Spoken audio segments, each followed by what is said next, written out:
या रसूलुल्लाह सल्लल्लाहु तआला अलैहि वसल्लम।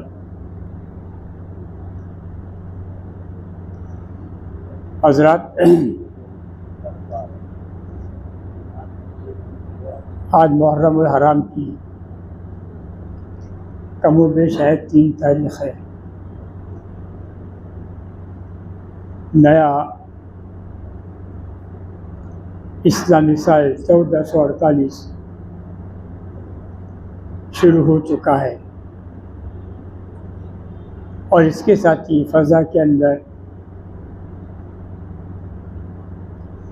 या हुसैन के नारे बुलंद हो गए। नारा ऐसे वक्त पर, ऐसे मौके पर लगाया जाता है जब किसी मिशन के कामयाब होने की उम्मीद और तवक्को हो। हम जो नारे लगाते हैं ये नारे सिर्फ दिखावटी हैं, क्योंकि हमको बता दिया गया है, हम पढ़ते लिखते तो है नहीं। पढ़ाई लिखाई है तो सबके किस्मत में, इसलिए कि अल्लाह ने इंसान को पैदा ही इसलिए किया है कि वो इल्म हासिल करे जिसकी वजह से इंसान में जानवर में फ़र्क हो जाए। इसलिए जानवर को हैवान मुतलक कहा गया और इंसान को हैवान नातिक हैं। दोनों हैवान, हैवान कहते हैं जानवर को। आपने सुना होगा ना, जब किसी में कोई झगड़ा हो जाए, कोई बात नहीं आता हो, तो आदमी कहता है कि मेरे अंदर के शैतान को मत जगा, मेरे अंदर के जानवर को मत जगा। क्योंकि जब जानवर सींग मारने पे आता तो सोचता नहीं मैं क्या कर रहा हूं। शेर जब हमला करने पे आता तो सोचता नहीं क्या ये इंसान है, मर जाएगा। उसका काम है, वो जो सोचता है कर डालता है। मगर इंसान को अक्ल दिया कि वो करने से पहले सोचे और समझे, इसलिए उसको हैवान नातिक कहा, उसको नुत्क़ दिया गया है, उसको अक्ल दी गई है, शऊर दिया गया, इल्म दिया गया है। इसलिए अल्लाह तबारक व तआला ने अंबिया अलैहिस्सलाम को भेजा कि उनको तालीम दें, इंसान को गुमराही से बचाने के लिए अल्लाह तबारक व तआला ने अंबिया अलैहिस्सलाम को ज़रिया बनाया कि तुम जाओ, हमने तुम्हें चुना है, तुम्हारा इंतखाब किया है, तुम हमारे हो, तुम्हारी मौत और हयात हमारे इख्तियार में है, हमारी मर्ज़ी के बगैर तुम्हें कोई तकलीफ नहीं पहुंचा सकेगा, तुम्हें सता सकता है, परेशान कर सकता है। तुम्हारी ज़िंदगी के ज़ामिन जिम्मेदार हम हैं, आप अपना काम कीजिए, हम अपना काम कर रहे हैं। इसलिए मेरे बंदों को इस गुमराही से आगाह कीजिए, ख़बरदार कीजिए, इंसानियत के रास्ते पर लाइए, इनको तालीम देकर इस काबिल बनाइए कि अपने नफ़े नुकसान को सोच सकें, अपने रब को पहचान सकें, बुराइयों से बच सकें। ये इंसान की तालीम का मकसद था, इसीलिए अंबिया अलैहिस्सलाम को भेजा। हुजूर अकरम सल्लल्लाहु अलैहि वसल्लम के मबूस फरमाने में अल्लाह ताला का ये मकसद रहा कि आखिरी नबी से हमें क्या सिखाया गया, हमें क्या पढ़ाया गया। क्योंकि हमने कभी तालीम की तरफ जाने की तवज्जो ही नहीं दी। हम तो दीन की तालीम को ऐसा समझते हैं जैसे कि कोई रद्दी चीज़ है, बेकार चीज़ है, जिसका अगर कुछ ना मिलता हो तो ये ले लो। मगर अक्लमंद लोग ये भी तो सोचे हैं कि जिस तालीम पीछे हम दौड़ रहे हैं उससे हमें क्या मिल रहा है। बुराई नहीं है, इल्म दोनों जरूरी है। एक तहजीब तमद्दुन शऊर सिखाता है और एक दुनिया के साथ तालमेल बनाकर जीना सिखाता है। अब आज दुनियावी तालीम में तालमेल बनाकर जीना तो हराम हो गया। वहां तो चलत फिरत है, मैंने इतने लाख रुपए खर्च किए तालीम के अंदर, मैं उनको वसूल कैसे करूंगा? चाहे वो मुसलमान हो, मुसलमान वकील हो, मुसलमान इंजीनियर हो, मुसलमान डॉक्टर हो, मुसलमान कॉलेज का प्रोफेसर हो, किसी शौबे में किसी भी डिपार्टमेंट में दीन की तालीम से दूर रहकर अगर कोई मुसलमान पहुंच गया है, क्योंकि वो दीन जानता ही नहीं है, हराम और हलाल की तमीज है ही नहीं, वो तो ये सोचता है कि मैंने जितना खर्च किया उस पर मैं कमाऊं कैसे। ये मामला मेरे साथ हो चुका है 92 के मामले में, और मुझे कहा गया कि हाँ 7 लाख रुपए खर्च कर दीजिए, 6 महीने में आपका बच्चा कमा लेगा। इसलिए हमने नौकरी पर तवज्जो छोड़ी और बाद में वहां अजमेर में स्कूल डाल लिया। अगर यही काम करना होता तो बहुत सारे जराए रास्ते थे, मगर अल्लाह तबारक तआला उस हराम कमाई से बचाए जिसकी वजह से ईमान में खलल पैदा हो और आदमी की इबादत और रियाजत और ये काम कबूल ना किए जाए। तो ये हमारा तजर्बा है कि दीन से दूर रहकर दुनियावी तालीम हासिल करेगा तो प्रोफेशनल हो जाएगा, और दीन की तालीम हासिल कर दुनियावी तालीम हासिल करेगा तो वो उसका फर्ज हो जाएगा। इसीलिए दुनिया की तालीम के मुकाबले में दीन की तालीम को अहमियत दी जाती है। हमारे ज़माने में दस्तूर था, हमारे बचपन की बात करता हूँ, हम जब छोटे थे, हमें हफ्सा को जब दरगाह में बिठाया गया तो हमारे वालिद उसे 8 आने की 1 किलो जलेबी आती थी, 1 किलो असली घी की जलेबी, 1 नारियल, और 11 रुपये लेकर हाफिज साहब के पास गए और कहा था ये बच्चा आपके सुपुर्द है, ये नज़र है, फातिहा दे के दुआ कीजिए कि अल्लाह ताला इनको किसी काबिल कर दे। उस ज़माने में जो समझदार लोग जितने भी उनका तरीका यही था, जब बच्चों को छोड़ने आते थे तो उस्ताद को सुपुर्द करके जाते थे। आज सुपुर्द नहीं करना है, उठा के भेज देना है, जैसे आपने निकाल दिया वैसे वो पढ़ के भी जाएगा। इतने बड़े बड़े बच्चे अगर उनको तमीज सिखा रहा हो, नहीं सीखना चाहते।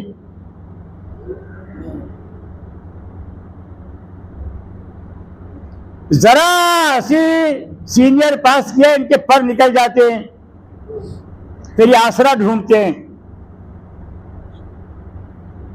फिर भूल जाते हैं कि हमने दीन का इल्म हासिल किया है, या जिसने हमको दीन सिखाया उसके लिए हमारी कोई जिम्मेदारी बनती है।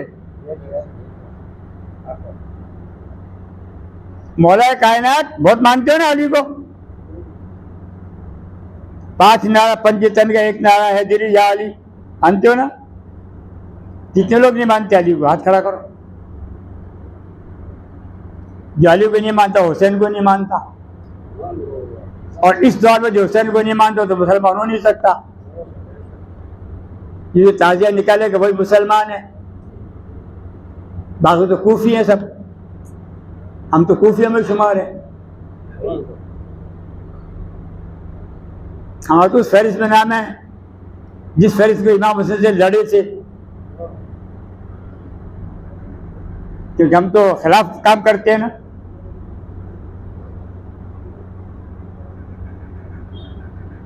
अजीब बात है ना,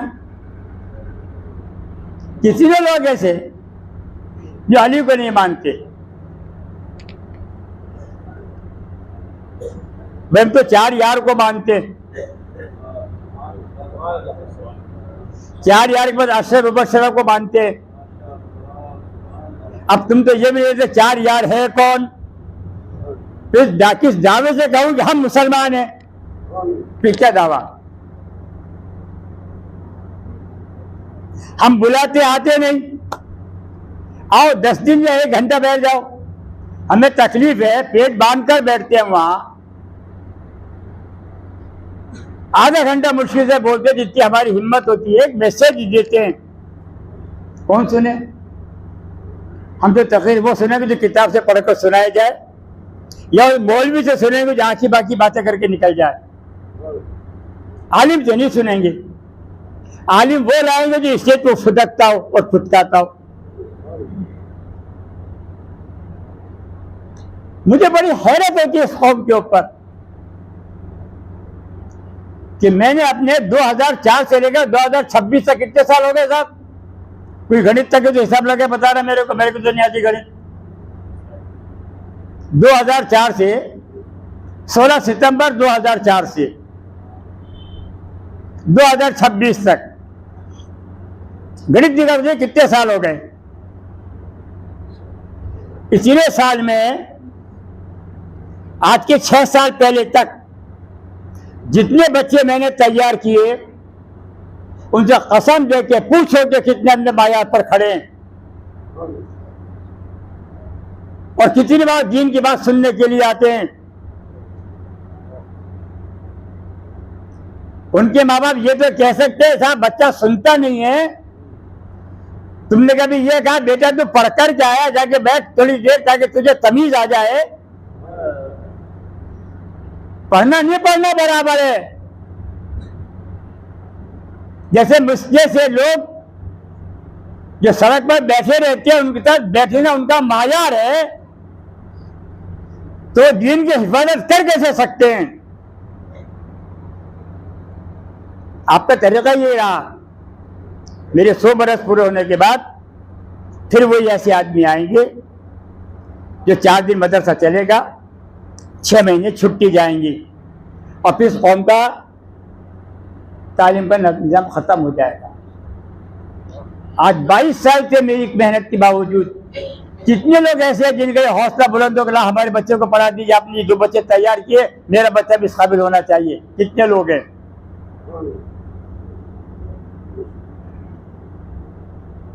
ये जितने बच्चे बैठे हैं सब इमामत कर सकते हैं, लेकिन चोर है ये, दीन का काम करना नहीं चाहते। इन्होंने दीन को सीख कर खुद अपने पैर पर कुल्हाड़ी मारी है, क्योंकि इसका हिसाब लिया जाएगा।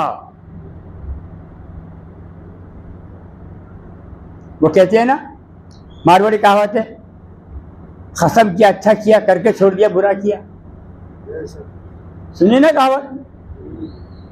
कोई औरत शादी कर ले और उसको छोड़ दे मियाँ को, तो लोग उसको उंगली उठाते हैं। ऐसे हम पर क़यामत में उंगलियां उठेंगी। ये है वो जिसने दीन को पीट दी थी दीन समझकर। बहरहाल में कहीं और चलेगा, दिल से पढ़ लीजिए, जान चलती मेरी, मैं बोल देता हूँ। सलातो सलाम अलैका। हाँ, हज़रत अली को कितने लोग जानते हैं, पहचानते हैं या मोहब्बत करते हैं? हाथ खड़ा करें। नारा लगाना बड़ा आसान है। इस्लाम में पहली बार नारा कब लगा था? जब कुल 39 मुसलमान ईमान लाए थे, 39, और दारे अरकम में बैठकर सारे काम अंजाम दिया करते थे। कैदियों की हैसियत से बाहर निकलने की इजाज़त नहीं थी।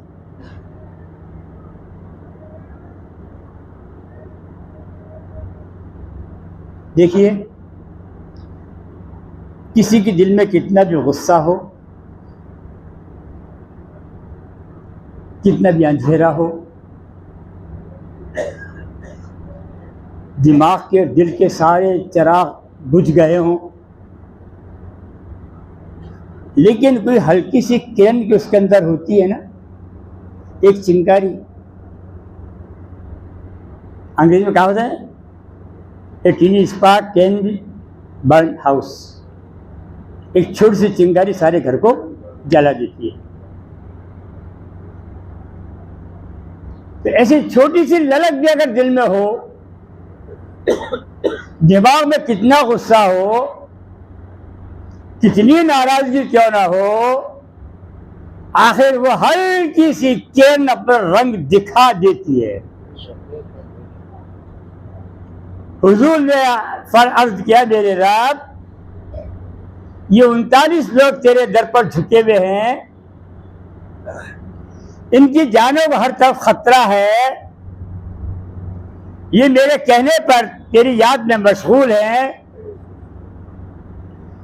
मेरी नबूवत की लाज रख ले और उमर को मेरी झोली में डाल दे।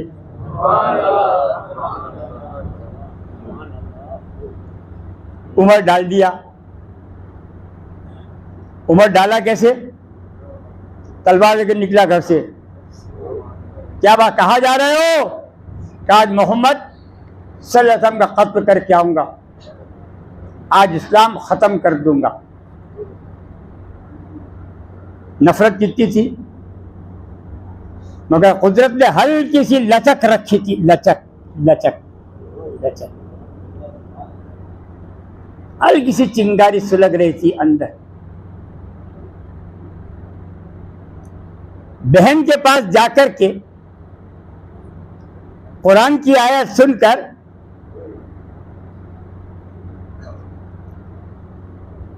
वो चिंगारी हल्की सी लौ बनी, दारे अरकम तक पहुंची। 39 लोग घबरा गए, या रसूलल्लाह उमर आ गए, खुदा खैर करे। वो जानते थे उमर किसी को नहीं छोड़ेगा, इस्लाम का दुश्मन है। नारे की बात कर रहा हूं जी, नारे की, नारे की, नारे की। नारा कब लगता है? जब कामयाबी मिलती है। हमने नारे को मजाक बना रखा है। इस नारे को सुनाने के लिए बात कर रहा हूं मैं पूरी। कहोगे ना बड़ा बेवकूफ आदमी कहाँ से लाता ढूंढ ढूंढ। क्या करें, मिजाजी फितरत है।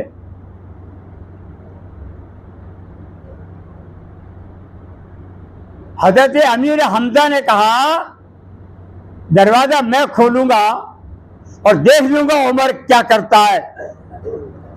हुजूर ने कहा, नहीं, उमर मेरे पास आया है, दरवाजा मैं खोलूंगा। तसव्वुर कीजिए क्या हुआ होगा, क्या हुआ होगा। वो उमर जो तलवार लेके आया था, दरवाजा खुला, नजर से नजर मिली, तलवार छूटी, उमर कदमों में अशहदु अल्ला इलाहा इल्लल्लाह व अशहदु अन्ना मुहम्मदन अब्दुहु व रसूलुहु, ये नारा उमर की जबान से कलमा अदा हुआ और 39 लोगों ने आ गए, नारा तकबीर, अल्लाहु अकबर। ये पहला नारा था। इस कामयाबी पे लगा, आज उमर इस्लाम ले आया है और आज इस्लाम दारे अरकम से निकल कर खाने काबा में नमाज अदा करेगा। मेरे दोस्तों, हम इस्लाम के मानने वाले हैं, मुहम्मदुर रसूलुल्लाह सल्लल्लाहु ताला अलैहि वसल्लम के उम्मती हैं, मिल्लत इब्राहिम के शाहकार हैं हम। कुरान ने हमारे लिखा हुआ, सम्मा कुमुल मुस्लिमीन मिन क़ब्ल व फ़ी हाज़ा, तुम्हारा नाम हमने कुरान में भी, कुरान से पहली किताब मुसलमान रखा है। मुसलमान वो है जो अल्लाह के अहकाम के आगे झुक जाए, ज़बानी नहीं, कौली नहीं, अमली तौर पर, अमली तौर पर उसका हर वक्त एहसास रहे, मैं मुसलमान हूँ। हम याद करबला मनाते हैं, हुसैन की याद को ताज़ा करते हैं। मुझे बताइए, हम हर साल याद हुसैन मनाते हैं, किस शक्ल मनाते हैं? बताइए, उस याद से हमें मिलता क्या है? एक रात हम घूमते हैं, 10 तारीख की रात भर हम दिन भर जश्न मनाते हैं। बताइए हमें मिलता क्या है? भाई आप करिए, मैं मना नहीं कर रहा हूँ, कुछ और नहीं कहने जा रहा हूँ, मेरी बात को समझिए। हमें उससे मिलता क्या है? एक खुशी मिलती है, एक मेला लगता है, कुछ मिलना जुलना हो जाता है, बात खत्म हो जाती है। पर्दा हटाइए और करबला पर गौर कीजिए। मैं कह मैसेज देता हूँ, तकरीर भी तो नहीं आती है। पर्दा हटाइए, आंखों से गफलत का पर्दा, और करबला की ज़मीन पर झांक कर देखिए कि 61 हिजरी मुहर्रम की 10 तारीख को वो हुआ क्या था। एक हुसैन तन्हा था, चंद उसके बच्चे उसके साथ थे, भतीजे बेटे भांजे। 56 साल की उम्र थी, बहन साथ थी, बीवियां साथ थी, कुछ हमदर्द साथ थे। उन्होंने तो खून का जश्न मनाया, उन्होंने खून की होली खेली, उन्होंने अपने खून से करबला की ज़मीन पर इस्लाम का नाम लिख दिया। उनके बच्चों ने अपने खून से करबला की ज़मीन पर इस्लाम का ऐसा पौधा लगा दिया जो आज तक नहीं, सुबह क़यामत तक हम रहें या ना रहें, हमारी कामयाबी नहीं है। उन्होंने इस्लाम को जिंदा रखने के लिए अपने खून से सींचा है इस्लाम को, और वह इस्लाम सुबह क़यामत तक चमकता दमकता रहेगा। आज हमें तो ये भी नहीं मालूम कि हुजूर अकरम सल्लल्लाहु अलैहि वसल्लम की कितनी बेटियां थी। हमारी औरतों से पूछो, शब बारात की बीवी साहब की फाता लगाती है, ये दो गलत सलूक कैसा, ये बुरा व्यवहार कैसा? क्या क़यामत दिन हुजूर ये नहीं पूछेंगे कि तुमने मेरी एक बेटी को याद रखा, बाकी 3 का क्या किया तुमने? शिया कहते हैं कि एक ही बेटी थी, सैयदा फातिमा, हुजूर की बेटियां ही नहीं थी। ये याद रखिए मेरी बातें, हमें भी नहीं मालूम है, हम भी बीबी साहब को ही जानते हैं, बीबी साहब को जानते हैं, नाम नहीं, बीबी साहब का नाम क्या है?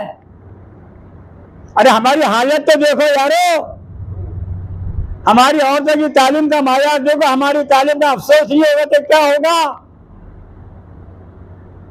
कि जिसके बेटों ने इस्लाम के लिए अपनी नस्ल कटवा दी, उस औरत तक का नाम हमको नहीं मालूम, बीबी साहब के नाम से जानते हैं उनको हम। ये कैसी वफादारी है यार, ये कैसी फर्ज शनासी है यार, ये कैसे हम अदा कर रहे हैं यार? हमें कुछ आता नहीं है, नियम त्योहार सारे बना लेंगे, रक्स सारे कर लेंगे, जमाने भर के त्योहार घर लिए हमने, हम ये जानते नहीं कौन क्या है यार, अफसोस होता है। शिया कहते हैं कि अगर हुजूर की और बेटियां होती तो मुबाहले में बीवी फातिमा की क्यों लेकर के आए? कुछ सुनियो सुनो, गलत ही मत रहो। हमारे नबी की एक ही बेटी थी, आइए मैं बता दूं आपको, याद रखना अगर अकल हो तो। और मुबाहले में एक ही बेटी क्यों थी? फकुल तालो न दो अपना ना अपना गो निशाना निशा गो वन फसाना वन फसा गो सम्मा नब्तल फना जल्ला नतल्ला अलल काज़िबीन। जब नजरान के ईसाई हुजूर से बहस करने के लिए आए, जब कुरान ने कहा कि ईसा अलैहिस्सलाम खुदा के बेटे नहीं बंदे हैं, इस मुद्दे पर जब बहस करने के लिए आए तो कुरान ने इनसे कहो अपने बेटों को बुला लो, हम अपने बेटों को बुला लेते हैं, तुम अपने मर्दों को बुला लो, हम अपने मर्दों को बुला लेते हैं, तुम अपनी औरतों को बुला लो, हम अपनी औरतों को बुला लेते हैं। और सब हुजूर लेके आए तो सैयदा फातिमा थी, इमाम हसन इमाम हुसैन थे, हजरत अली थे। शियाओं ने कहा कि अगर 4 बेटियां होती तो फातिमा को क्यों ले, बाकी 3 कहाँ गई? वो सुन लो हकीकत।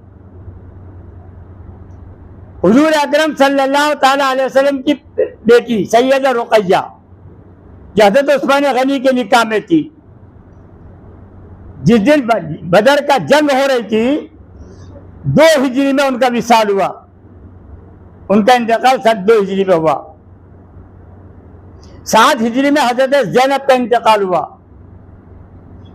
9 हिजरी में उम्मे कुलसुम का इंतकाल हुआ। और ये आयत मुबाहिला नाजिल हुई 10 हिजरी में। जब तीनों बेटियां फौत हो चुकी तो आती कहां से ना, इसलिए फातिमा को ले गए। ये बातें नहीं मिलेंगी आपको कहीं ढूंढने से भी।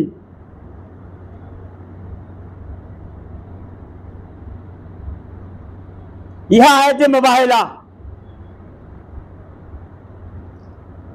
हुजूर अकरम सल्लल्लाहु ताला अलैहि वसल्लम की 4 बेटियां, कितने नवासे हुजूर मानते हो ना भाई, मुहर्रम मनाओ देना, आओ बात तो करें यार।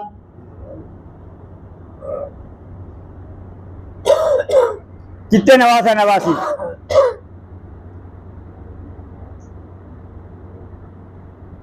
इमाम हसन इमाम हुसैन, बस।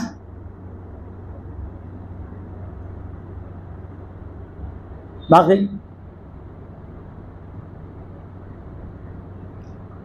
सैयदा ज़ैनब जो हुजूर अकरम सबसे बेटी थी, उनके भी 2 बच्चे थे, हमें मालूम ही नहीं है। मैं बातें क्यों करता हूँ कि आप लोग पढ़ने का शौक पैदा हो, लेकिन नहीं तो कितने ही बगले हमें तो वही टेढ़ी खीर है, जिस रास्ते पर हम जाना चाहते उसी पे जाएंगे, तेरी तरफ कौन आएगा।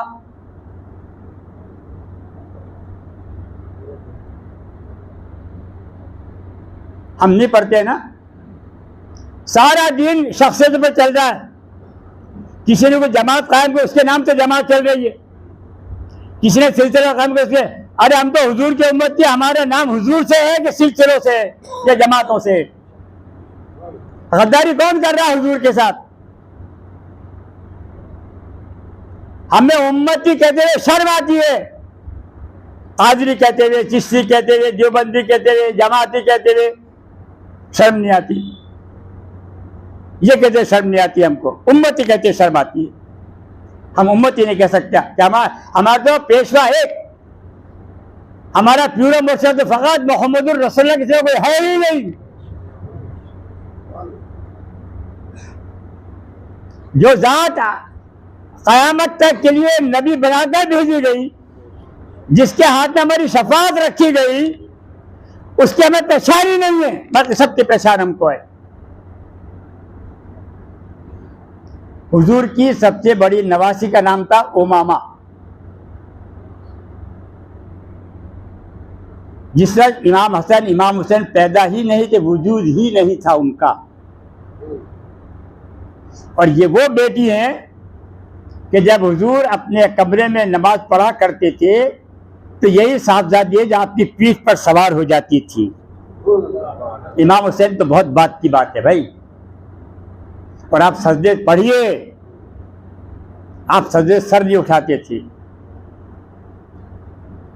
इमाम हजर अस्कलानी ने तो ये लिखा है कि जब दूसरा सजदा कर कर उठते थे तो हजरत उमामा को ऐसे गला पकड़ करके उठाकर साथ लेके खड़े होते थे। जिंदा नहीं रही वो बात एक अलग है। उनके दूसरे नवासे अली ज़ैनबी, जैसे ज़ैनब के साहबजादे थे, उनकी कुर्बानी याद है किसी को? करबला सब याद है, क्योंकि हमने यहीं तक सिखाया, पढ़ा नहीं सिखाया, यहीं तक है, यहीं तक आप बन गए। अली ज़ैनबी जंग यरमुक के मौके पर जब इस्लामी फौज घिर गई, कोई रास्ता नजर नहीं आता, उस 17 बरस के थे आप। अली ज़ैनबी अबू उबैदा इब्न जर्राह फौज के सिपह सालार थे। जब सारे रास्ते बंद हो गए, क्योंकि हुजूर के नवासे थे, सबसे निकल कर आ गया है, अरे अबू उबैदा इब्न जर्राह मुझे इजाजत दीजिए कि मैं मैदान में जाकर जाम शहादत नोश करूं, ताकि फौज में जंग का जज्बा, जिहाद का जज्बा पैदा हो जाए। अबू उबैदा इब्न जर्राह ने रोकना चाहा, आपने कहा नहीं, अरे अबू उबैदा जर्रा मुझे पैगाम दीजिए कि मैं जाकर हुजूर अकरम सल्लल्लाहु अलैहि वसल्लम से कहूँ या रसूलुल्लाह सल्लल्लाहु ताला अलैहि वसल्लम, उम्मत को इस्लाम की बढ़ाने की, इसकी तरक्की की जिम्मेदारी आप छोड़ कर आए थे और हमने पूरी जिम्मेदारी शहादत देकर अपना काम अंजाम दिया और आज मैं आपके कदम में सुरखुर हाजिर हो रहा हूँ, कोई पैगाम है तो मुझे दे दीजिए, मैं हुजूर को जाकर पहुँचा दूंगा। ये थे अली ज़ैनबी, हुजूर अकरम सल्लल्लाहु अलैहि वसल्लम सबसे बड़े नवासे। मुसलमानों, नौजवानों, पढ़ो, वरना दुनिया जितने भी लोग जमात में जितने भी लोग आते कोई पढ़ा लिखा नहीं होता। आप बहस करते हम तो आलिम नहीं है साहब, वो कहकर दामन छुड़ा लेते हैं। जब आलिम हो नहीं तो बहस काय को करते हो। मुझे बड़ा अफसोस होता है, हम पढ़ना क्यों नहीं चाहते, हम सीखना क्यों नहीं चाहते, हम दीन की तरफ आना क्यों नहीं चाहते। मेरे नौजवानों, वक्त का तकाजा है कि दीन की कदर करो, दीनी तालीम की अहमियत को समझो। अगर ये नस्लों को बाइज़्ज़त जिंदा रखना चाहते हो तो यही मेरा एक मैसेज है। दुआ कीजिए कि अल्लाह ताला मुझे और आपका अमल की तौफीक अता फरमाए। वाखिर दावाम अनिल हम्दुलिल्लाहि रब्बिल आलमीन।